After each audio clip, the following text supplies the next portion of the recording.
Hello class, good morning everyone. Students, आप सब कैसे हैं? ठीक हैं?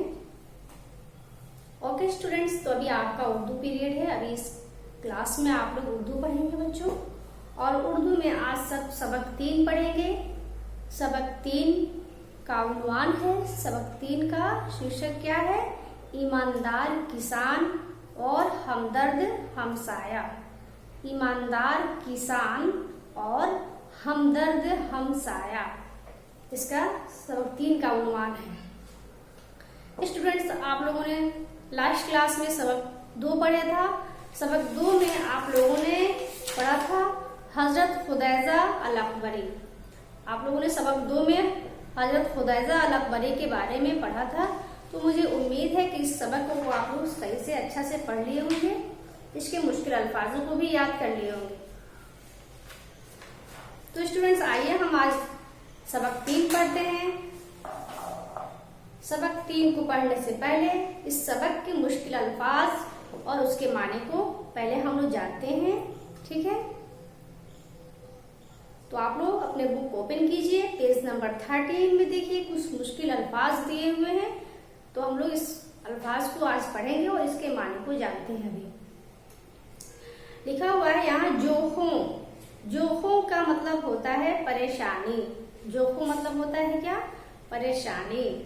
आस, आस मीन्स होता है उम्मीद। हमसाया, हमसाया का मतलब होता है बच्चों पड़ोसी। हमसाया मीन्स पड़ोसी। मुस्तैद, मुस्तैद मतलब होता है तैयार, रेडी। कहत, कहत का मतलब होता है सूखे का साल। जो साल सूखा पड़ जाए, कोई अनाज पानी न हो, उसे हम कहत कहते हैं। नादान, नादान यानी ना समझ, बेवकूफ को हम नादान कहते हैं। तरद्दुद, तरद्दुद का मीनिंग होता है गौर व फिकर। गौर व फिकर, सोचना समझना किसी चीज के बारे में, तरद्दुद करना, गौर फिकर करना। पोशीदा, पोशीदा का मतलब होता है छुपी हुई, ठीक है? जो चीज छुपा हुआ हो उसे हम पोशीदा कहते हैं। माजरा, माजरा मतलब होता है हालात। आयाल व इत्फाल, आयाल व इत्फाल का मानी होता है बीवी बच्चे। गैबी, गैबी का मतलब होता है जो दिखाई न दे, जो गैब से आवाज है, गैब से जो गैबी चीज जो होता है हम इंसान को दिखाई नहीं देता है, जो अल्लाह की तरफ से होता है। तदबीरें, तदबीरें का मतलब होता है तरकीबें। तरकीब को हम तदबीर कहते हैं। चारा, चारा मतलब होता है जानवरों का खाना। जानवरों के खाना को हम चारा कहते हैं, ठीक है बच्चों?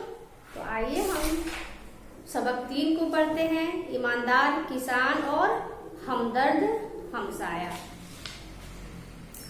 ईमानदार किसान और हमदर्द पड़ोसी, इस सबक को हम लोग पढ़ते हैं। आप लोग बुक को ओपन कीजिए। सबक 3 पेज नंबर 11 में आप लोग देखेंगे। थोड़े दिनों की बात है कि एक इंसान गंगा के किनारे आबाद था। यानी एक किसान गंगा के किनारे बसा हुआ था, आबाद था। उस गरीब के पास एक गाय थी। वो किसान क्या था? गरीब था, और उसके पास एक गाय थी। एक बरस ऐसा कहत पड़ा कि गाय के वास्ते घास का तिनका भी मुयस्सर न आया। एक साल ऐसा मुसीबत आया, ऐसा कहत आया कि गाय के लिए घास का तिनका भी मुयस्सर नहीं हो पा रहा था। चारों तरफ सूखा ही सूखा पड़ गया था। एक गाय का चारा भी नहीं मिल पा रहा था। किसान को सख्त तरद्दुद हुआ कि गाय मर गई तो क्यों कर जिंदगी बसर करेगा, ठीक है? अब किसान को बहुत फिक्र हुआ, अगर गाय हमारी मर जाएगी तो फिर हम किस तरह से जिंदगी अपना गुजर करेंगे। उसका जीने का जरिया था वो गाय था, उसकी आमदनी गाय से ही थी। अगर गाय मर जाएगी, उसको चारा नहीं मिलेगा, गाय भूखे रहेगी, मर जाएगी, तो फिर वो अपनी जिंदगी बसर कैसे करेगा।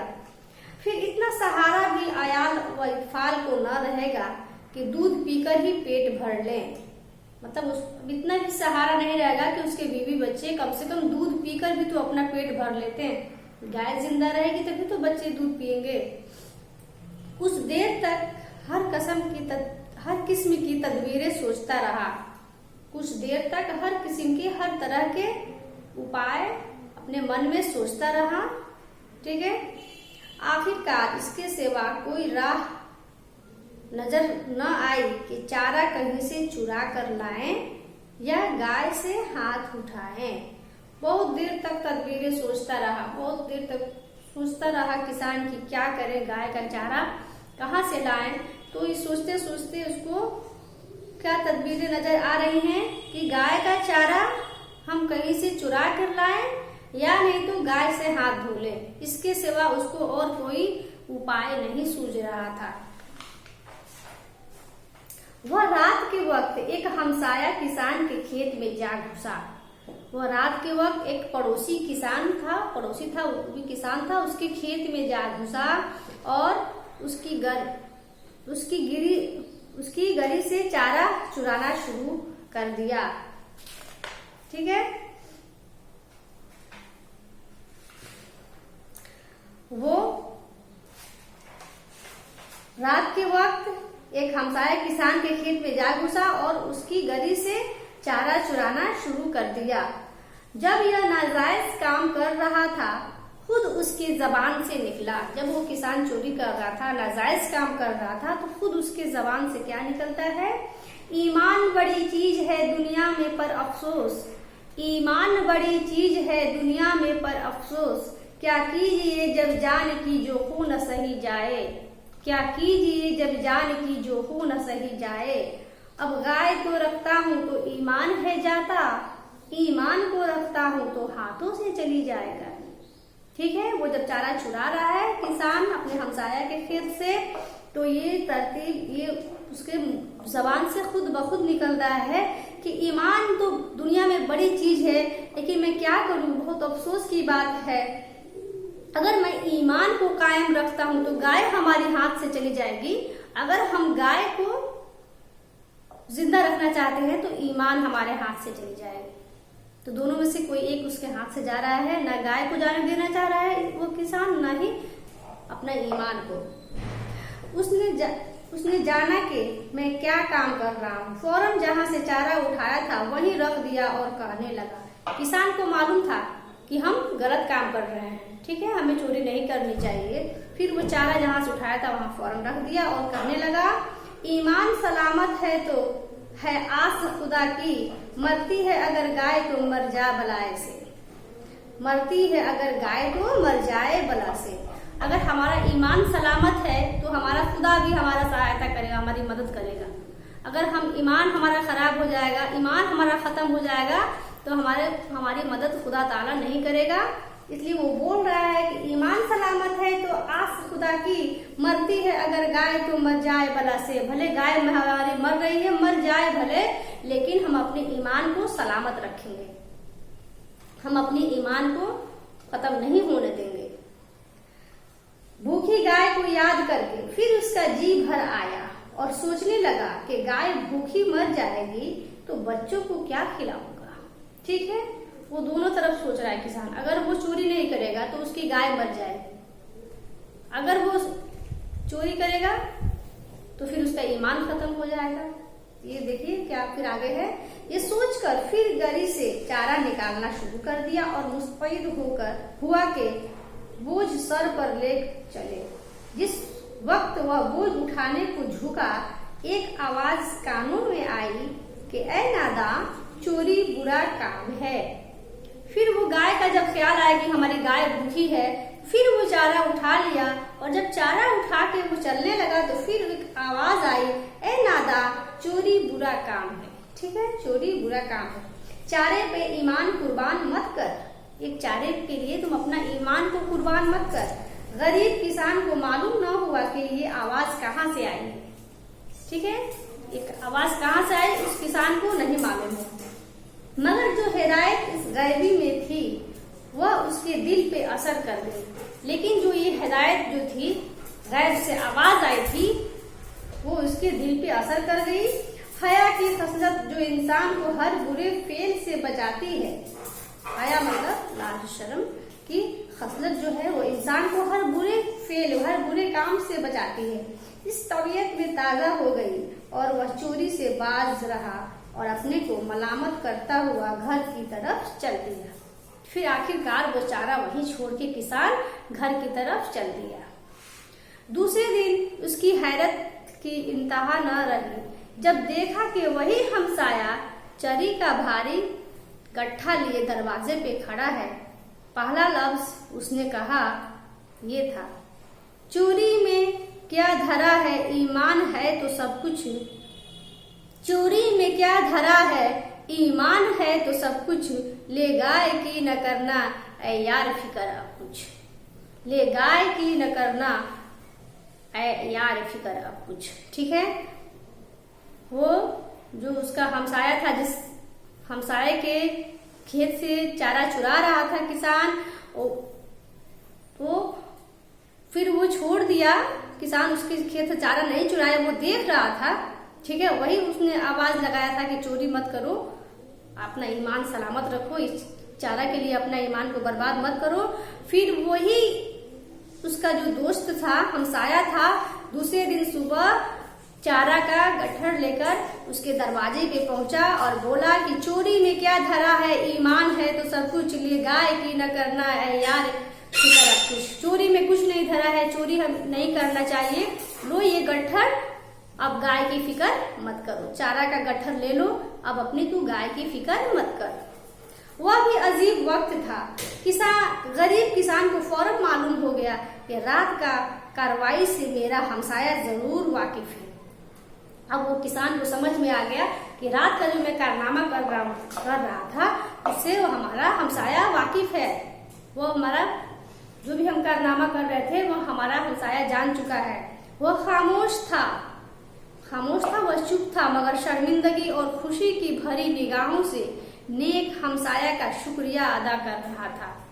ठीक है, वो बहुत शर्मिंदगी भी उसे हो रही थी क्योंकि उसके खेत से चारा चुरा रहा था। ठीक है, और खुशी भी इसलिए हो रही थी कि वो चारा का गट्ठर उसके दरवाजा तक खुद लेकर के उसको लाकर दिया। इत्तेफाक यूं हुआ कि रात को हमसाया अपने खेत पे मौजूद था और एक पोशीदा जगह में बैठा तमाम माजरा देख रहा था। ठीक है ना, वो जो किसान जो चुरा रहा था अपने दोस्त के खेत से, वो दोस्त वहां पे मौजूद था, लेकिन वो छुप के सारी हरकतें देख रहा था। ठीक है, वो जो आवाज आई थी उसी की आवाज थी कि वो गैबी आवाज उसी हमसाया की थी। वो जो गैब से आवाज आई थी वो उसी हमसाया की थी। अगर से मुमकिन था कि वह उसी वक्त अपनी मौजूदगी जाहिर करता, मगर उसने यह ही मुनासिब समझा कि अपने गरीब और मायूस हमसाया को यकायक खुश करे। वो चाहता तो अपनी मौजूदगी वही जाहिर कर देता। जब वो चारा चुरा रहा था तो वही वो हाजिर हो जाता, वही मौजूद हो जाता, लेकिन वो वहां मौजूद नहीं हुआ। वहां उसे गैब से पीछे से आवाज देकर उसको मना किया कि चोरी नहीं करना है, गाय के चारा के लिए तुम अपना ईमान खराब मत करो। अगर तुम्हारा ईमान सलामत रहेगा तो तुम्हारी मदद खुदा भी करेगा। अगर तुम अपने ईमान से हाथ धो बैठोगे तो तुम्हारी मदद खुदा भी नहीं करेगा। ठीक है, वो अपना वहां मौजूदगी जाहिर नहीं करता है और समझा कि हम उस अपने गरीब मायूस को यकायक खुशी देंगे, यानी सरप्राइज देना आप लोग कहते हैं। तो वो सुबह जब हुआ तो वो चारा का गट्ठर, वो हमसाया, वो किसान का जो दोस्त था, वो खुद अपने सर पे लेकर आया, उसके दरवाजे तक पहुंचा दिया। ओके स्टूडेंट्स, तो ये है आज का आपका सबक 3, ईमानदार किसान और हमदर्द हमसाया। तो इस सबक से आपको ये सीखने को मिलता है कि हमें छोटी सी चीजें के लिए हमें अपना ईमान खराब नहीं करना चाहिए। ठीक है, अगर हमें अपना ईमान को हमेशा सलामत रखना चाहिए। अगर हमारा ईमान सलामत रहेगा तो हमें सभी मदद करेंगे। ठीक है, हमें चोरी ये सब नहीं करना चाहिए, गंदे कामें नहीं करना चाहिए, हमें अपना ईमान हमेशा सलामत रखना चाहिए। तो स्टूडेंट्स आप लोग भी इस सबक 3 को पढ़िए, इसके अल्फाज और मानी को जरूर याद करेंगे। नेक्स्ट क्लास में हम लोग जब मिलेंगे स्टूडेंट्स तो हम लोग इसके मश्क को पूरा करेंगे, ठीक है, इसके सवाल और जवाब को हम लोग पूरा करेंगे। तब तक के लिए खुदा हाफिज स्टूडेंट्स, आपका क्लास में यही ओवर करती हूँ। बाय, खुदा हाफिज।